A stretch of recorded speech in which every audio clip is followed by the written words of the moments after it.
Packers need a win to get into the playoffs. Bears spoil it once again. Oh. Justin Fields running all over them boys. It's going to get ugly and angry in Titletown, Green Bay, Wisconsin. Wow. That would be, for the Bears, that'd be like winning the Super Bowl considering what's happened to them lately. Kmart, give me a bold prediction for this final weekend.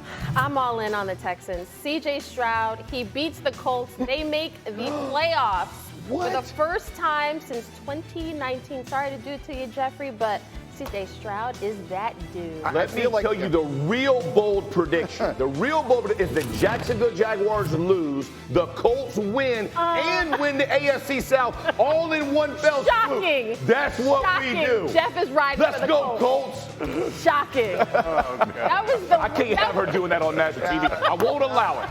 And they're well coached this year. Swagoo. Hey, yo, that is true. Swagoo, give me a bold prediction. I'm still recovering from that statement. Good, you The deserve run Bland will have a pick six against the Commanders. And I know based on what he's done this year, that's not bold, but I think he caps the season off. And I think he's done it so many times that we think it's normal. It's not normal to have this many. I think he caps this season off with a pick six against the Washington Commanders. Yeah, who will not have Jacoby Brissett. They'll have Sam Howell. And by the way, if they lose, they get the second pick in the draft. Amazing. Oh. So that let's see what this one turns into. In the meantime, I don't want to say it, but I'm going to say it. another little mini gift the Cowboys got. Listen to Jerry Jones and how excited he was about the Eagles losing last week. Certainly, we thought that this is where we wanted to be from the day we walked into training camp. Be in a position to play hard and win a game and have it give us this kind of shot at home. So excited to no end. I just couldn't believe it when Philadelphia ended up losing that ball game this weekend and gave us this opportunity. Okay, so he's excited. The Cowboys have had a gift fall into their lap. Frankly, they are in a place that 2-3 weeks ago it did not look like they had any chance to be, and they will have an opportunity to make a run. For those of you who are just joining us, I'm getting a lot of notes on social media. People enjoyed hearing about the confidence picks again. So let me set it up for those of you who don't know what I'm talking about. Back in the day on Mike and Mike, we did this every single year in the playoffs. We would take every quarterback going into the playoffs and we would rank them 1 through whatever the number was. Now it would be 14. Who do you have the most confidence in? So right this minute, if I were to say you can rank the quarterbacks in the NFC who are going to be in the playoffs, is Dak number 1 in the NFC? Is he 1 ahead of Hurts, ahead of Goff, ahead of Stafford, ahead of anyone else? Brock Purdy. I think he's absolutely number 1. You have to appreciate what he's been doing, and it hasn't been a perfect conditions for him. Like the offensive line has been deteriorating, slowly getting worse. The running attack has not been sustainable. He's had CeeDee Lamb playing outstanding football, and his defense has been up and down, even though we thought that was the strength of the team. The way that he's been playing, recently with those seam passes that it feels like only he and Aaron Rodgers are capable of throwing, it's been incredible. So yeah, it's hard to imagine anybody else is playing better than him right now. Yeah, you see it. 27 touchdowns and 4 interceptions in 11 games. This is not like it's a 4-game sample set. This dude over 11 games is putting up those type of numbers. And by the way, they are played big games. He's still showing up. I'm not saying they're going to win them, but he is doing more with less. He is having to adapt more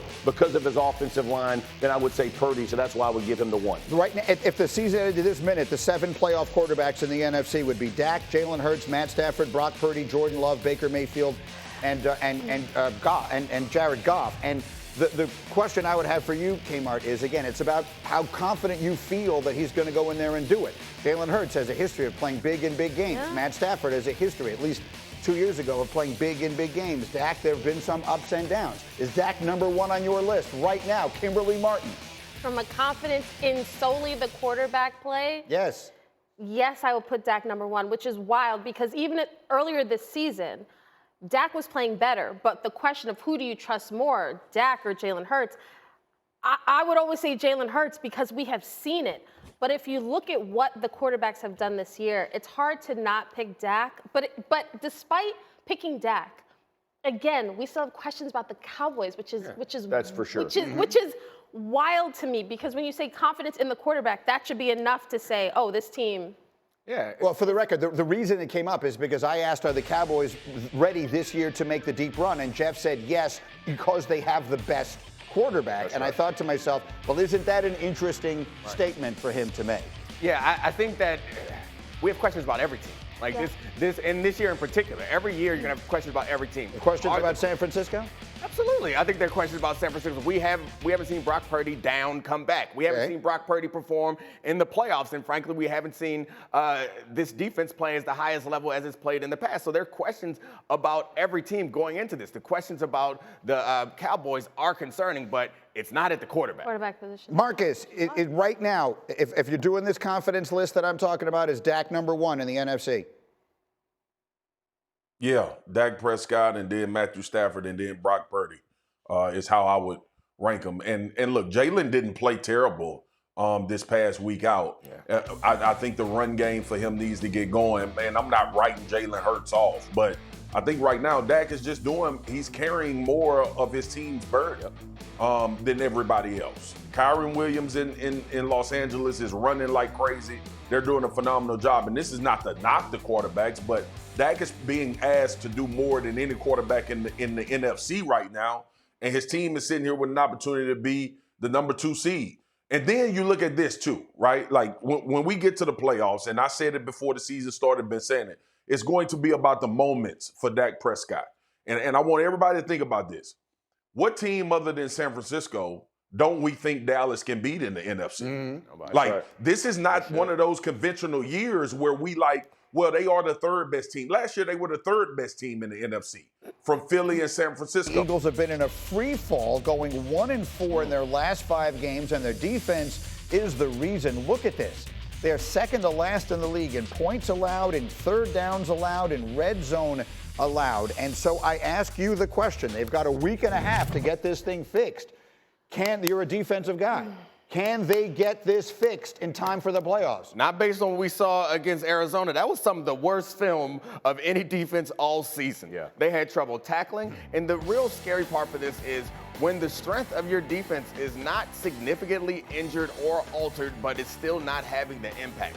That's their D-line. The D-line has players. But last year, they were converting pressures into sacks. They're not getting those sacks, and those sacks were killing drives and protecting maybe some other weaknesses that they had in the defense, right? This year, they have 12 sacks on third downs. Last year, they had 32. Incredible stats. That's ridiculous. And I think they had 70 sacks over the course of the regular season, and now 41 right now. So sacks are not something that you can necessarily predict from year to year, but if your defense, as it was last year, was predicated on that, it's really hard to repeat. Let me get my other defensive player. Marcus, can they fix their defense in a week and a half? No, they cannot. And I think I've been trying to see if they could fix it from 4 or 5 weeks ago. It doesn't seem like what makes this week different as far as fixing this defense. It is free access in the secondary for the Philadelphia Eagles everywhere. Okay. Yeah. And last year, I don't know if it was covered. I do know it was covered up a lot by the pass rush that Foxy just mentioned. But when you look at this team cover, people are wide ass open. It ain't about beating your man. It's about people being wide open when you push the ball down the field. But the unconventional thing this week was the fact that they gave up so many yards in the run and never adjusted anything. They didn't change the front. They added a fifth man to the line of scrimmage, and that still didn't work. Which, when you think about the names up front, you would think, ain't no way Philly is going to allow this to happen for the entire game. And then they start pushing the ball down the field. Arizona, I'm talking about, to Dortch, because you got to figure out how to stop this run. This was as bad as a performance I've seen from the Philadelphia Eagles in a long time when it comes to defense. But it's been free access in that secondary all season long. And everything. Look, I mean, I joke around about you being the president of the Jalen Hurts fan club, but you believed in him before most people did, and you continue to. I mean, he hasn't looked the same way either. Right. Are the Eagles a legitimate threat in the NFC at all? I think they are because of the talent that they actually have on this team and the quarterback. However, we talked about the loss last week. We talked about the loss of Jonathan Gannon. However, losing Denard Wilson, their secondary coach, That's a big deal as well, because when you look at the issues the secondary is having, when you're looking at the explosive plays they're giving up, when your secondary is not good, your pass, like it all works in conjunction. So when we're looking at everything that's happening on defense, Matt Patricia, people were saying that was a panic move, and it doesn't seem to be helping, and they're running out of time. Well, yeah, I mean, and you think about the pass rush y'all are talking about. Hassan Reddick, who would produce some of those sacks, dropped 6 times last week. All 6 were completions, 1 for a touchdown. Yeah, it's so they're trying to find ways to create it. Jordan Davis in the middle from the run game has not played up to expectations. He's got to play better. Here's the bottom line.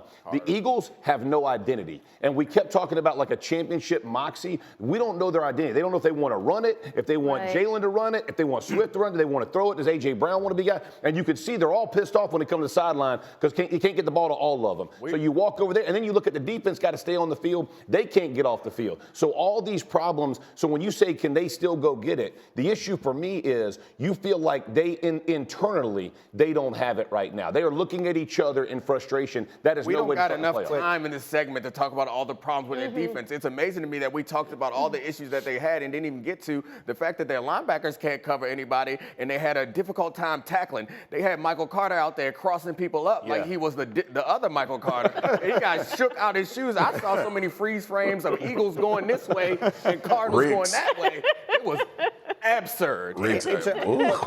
A year ago, we were erecting a statue to Nick Sirianni in Philadelphia. Now the callers and the talk shows want him fired.